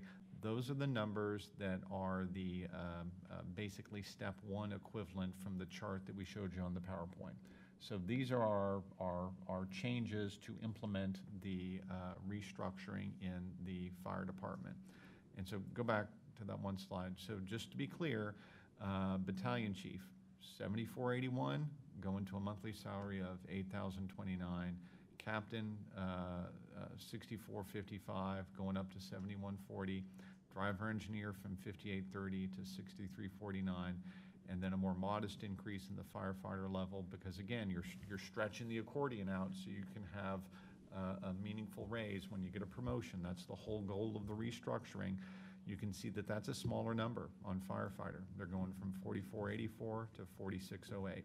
And this puts a structure in place where there's an incentive and a reward for your years of training. When you're ready to go promote to driver engineer or ready to go promote to captain, you can see that you're getting a meaningful raise when you do that. So that's the theory behind that. And I think putting that in place on January 1 is a good step forward for our fire department. And again, this would go into effect on October 1st, and so that allows us to add that captain for deputy fire marshal on October the 1st. That deputy fire marshal would start in the step categories that person is already at for base monthly salary, and then move on to that higher number in January. So the next page then turns over to the police department side of it. You got a briefing from Ken McKean during your budget retreat about adjusting from having 3 captains to having 2 captains and 1 deputy chief of police. So we have to set a market rate for that, which we've done in this proposal. Again, you've got an October 1 salary level and then a translation over to a base monthly salary in January. For the rest of the police department, the captain, lieutenant, sergeant, patrol officer position, those are 2.5% increases in the base, okay? So they're gonna go from, for example, $5,200 a month to $5,330 per month, and that's their change in their base salary. That 2.5% increase is, of course, happening January 1. On their anniversary date, based on state law, they also get a 2.5% step. This is an affordable thing in the budget this year, and that's the reason we've continued to have this here. I would tell you, as I go out and survey police department salary changes, this is going to be a big year for Metroplex police changes. So yes, we did do a mid-year correction for police that put a new salary structure in place, so we don't need to make radical changes. On the other hand, we're going to give you a firm recommendation to hold on to this 2.5% increase on January 1st, because it allows us to not fall behind. We made an improvement. Let's stick with our improvement. Let's not fall behind some of these competing agencies. And so that's the reason to continue to have that 2.5% increase in the police side. So that's our recommendations on civil service ordinance. And again, that's an item that would come to you to vote on September the 6th.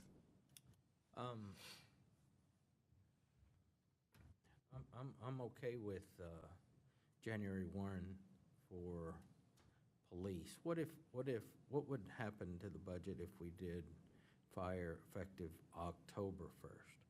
Would that put too much of a strain on the budget? I would say we're really on the edge of pushing balanced budget right now. And I appreciate fire department, love fire department. I don't want to delay doing the right thing for them. We may have to put some pen to paper on that. That'd be a tough one. Let's look at it and see and make every effort. Yes, sir. Hey, Mayor? Yes. I just want to say one thing about the I don't mean to be I'm not complaining. Mhm. You know, what I do want to say is what my Christmas present would be, my early Christmas present, Mhm. was to see our firefighters' salary be, rank. I don't even know where they rank, where this compression solution here would rank them in terms of the Forneys and the Rockwalls of the world. And it'd just be great, man, to see them, kind of up in the middle. When you talk about the Mesquites of the world, I know that's tough. Waxahachie, Rowlett, and Corinth, I know that might be a little tough, but just to get them, ideally, this is just me, above the Forneys and the Rockwalls, and put them right in there.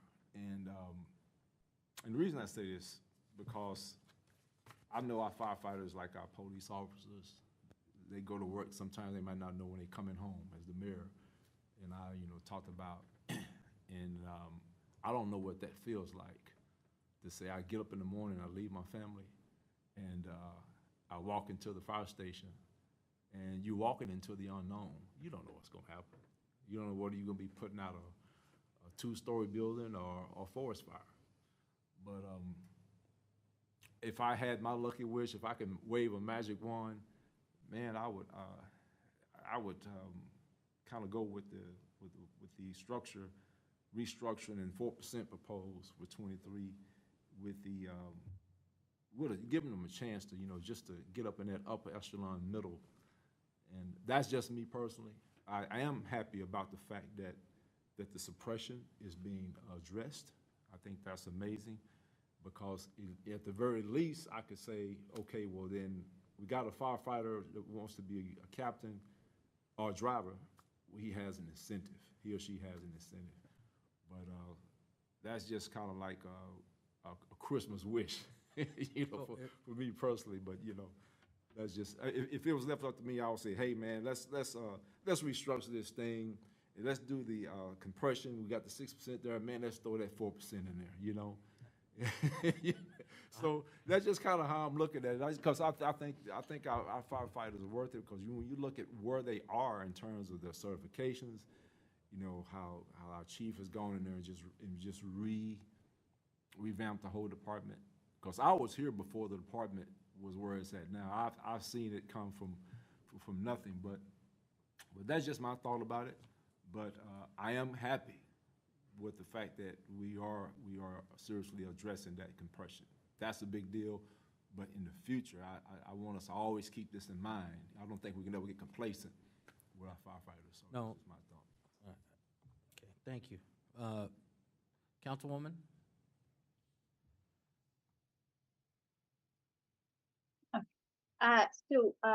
My feedback for this item, well, let me start with when I think of our civil jobs or civil departments. We have civil and we have non-civil. Civil includes those that are fire and police. Non-civil includes everybody else that works for the city of Terrell that's not contracted. Streets, park, finance, those that support Mike. And there will always be differences uh, in the type of benefits that fire, police, compared to our non-civil departments have, because of the government code that applies to those officers, sworn-in officers, compared to our other employees that are non-civil.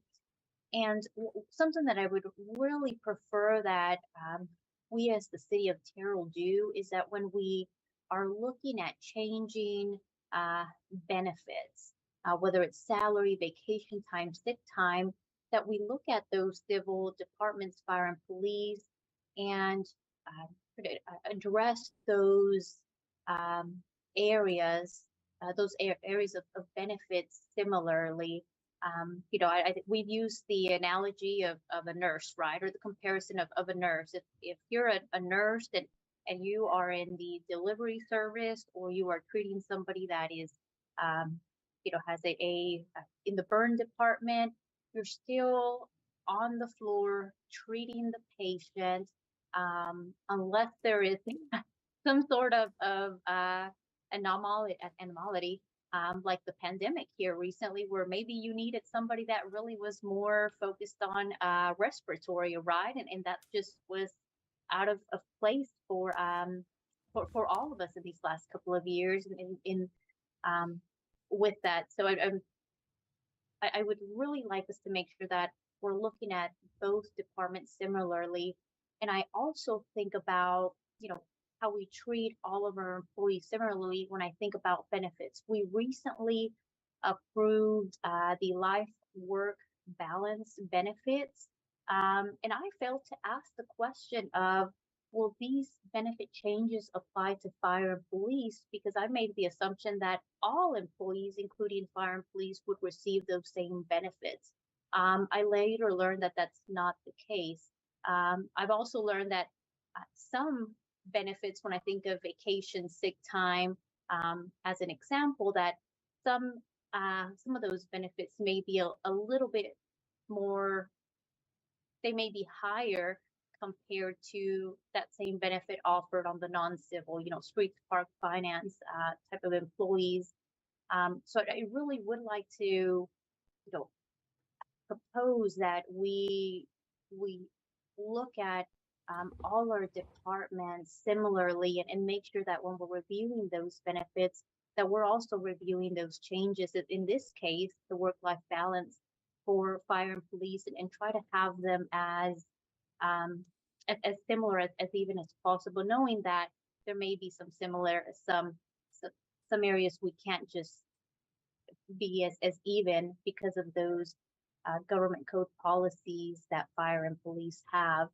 Um, I, I would prefer to have a look at reviewing those benefits to make sure that we are as even as possible, and that employees don't feel like they're being treated differently because they're in one department versus the other.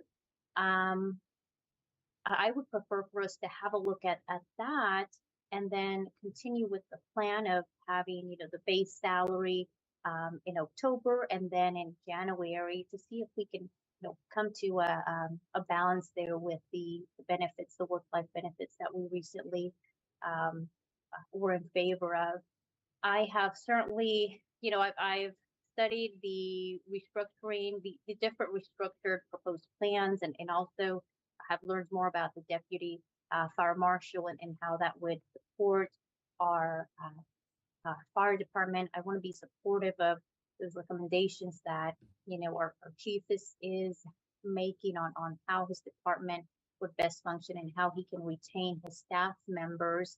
And at the same time, I want to be supportive to make sure that we're doing the same thing in all our other departments. So I know we have limitations on the budget, but I do have some very specific questions in terms of dollar amounts. So for with the change that was made to the proposed restructuring plan for FY23 for fire, specifically that change to step 1 for firefighter job title, what change in dollar amount, or what final dollar amount does that put us at in expenditures for this year, for this upcoming year?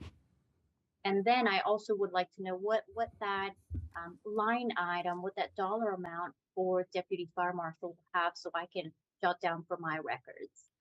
Okay, so if I'm hearing you correctly, you need to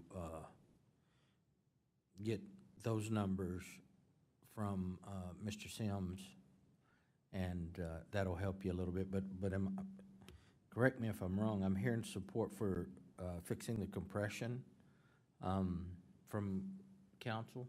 Yes, for me, you're definitely hearing fix the compression. And- However, I want to know, with this compression, you just take the compression alone, where would that rank our firefighters with the other surrounding? I think it's gonna put them somewhere in the middle. Chief, is that correct? You can nod. I think so, somewhere So in the middle. compression would put, Would put them in the middle, but again, we're not trying to put them at the top. oh, I understand. All right, I so, understand. Yeah. so that would, that's where we are. I guess the question is for the council is, are we looking at October or January? That's gonna be a fiscal, decision based on what Mike's able to find, Mr. Sims able to find, and report back to the council. And then Mayor Ronnie, Councilwoman Velasquez, if you wouldn't mind coming in and clarifying your questions with Mike. I don't want to give you the wrong information tonight. Yeah, I'll Mr. just Sims. offer that I believe I took notes on 3 or 4 different follow-up items, and I'll definitely get a little email out to all city council announcing in answer to Councilwoman Velasquez's questions. To me, that's why it's good we're having this conversation Right. before we're voting, right? Yep. That's the whole purpose of this, is gather up some questions, give you a response. And so I've got a request for the fire department labor total, general fund labor total, and I mean the before and after difference in those, the annual cost of the fire department, deputy fire marshal, and then an inquiry about the details about how civil service was impacted by the live-work balance, and we can certainly answer all those questions. I'll get all those clarifications out to you right away. And I do understand that if October is a challenge, I know the budget is tight, but I would take that as a Christmas present. Very good. Understood, sir. All right. Any further discussion on that? Okay, thank you. Mayor, Yes. Mayor, I do have, I would like to,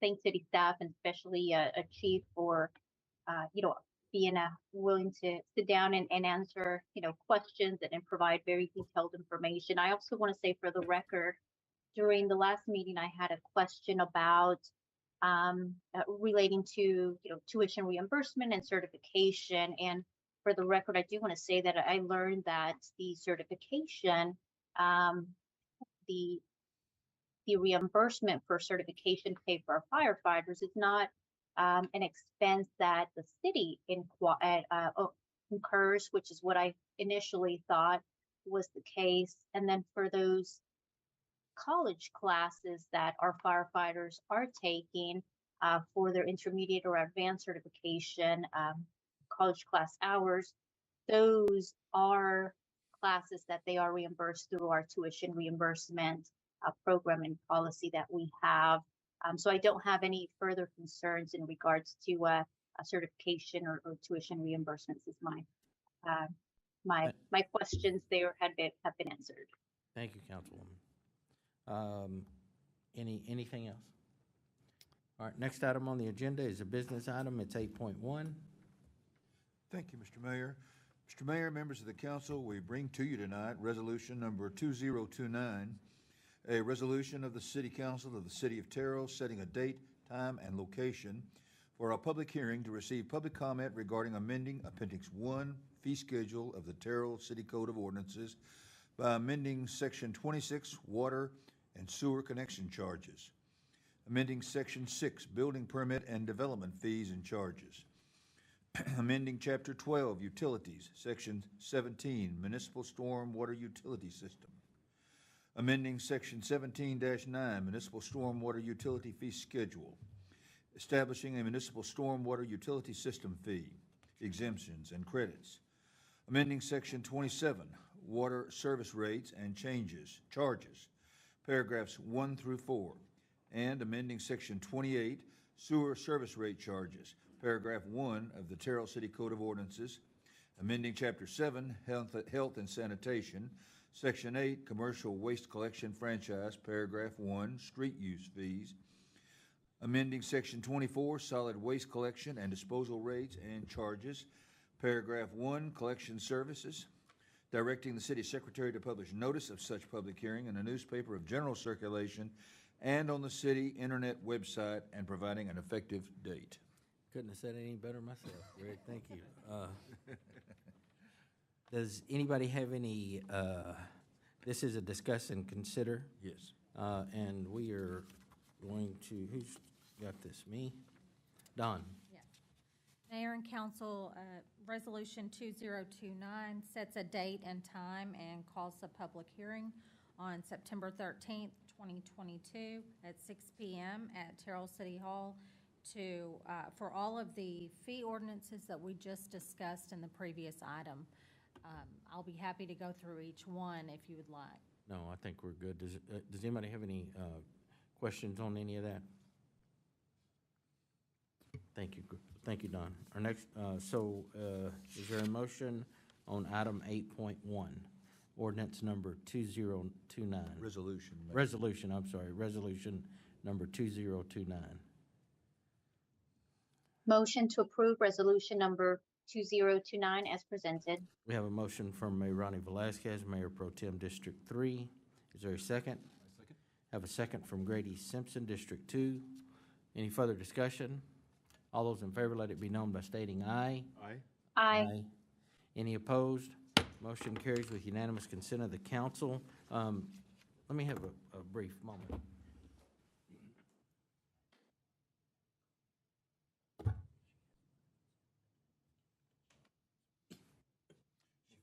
She can. What we can do is we can pull that out and consider it separately. Okay, let's do that. All right. So we have consent items. All consent items are considered to be routine and may be enacted by one motion and one vote. However, we do have someone from Atmos with us this evening. Eva is here, right?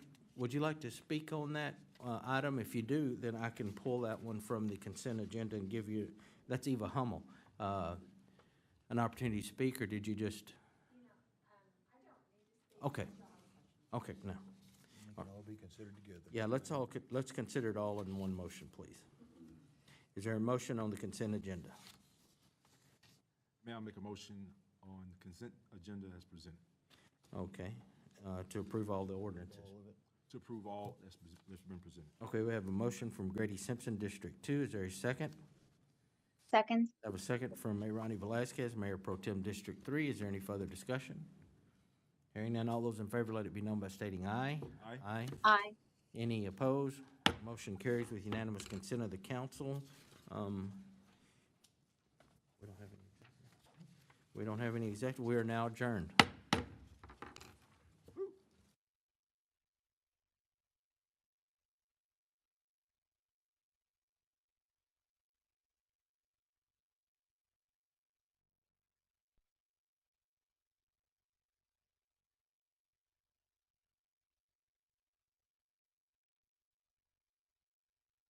Did you cut her off? Actually, I retired and went back to work.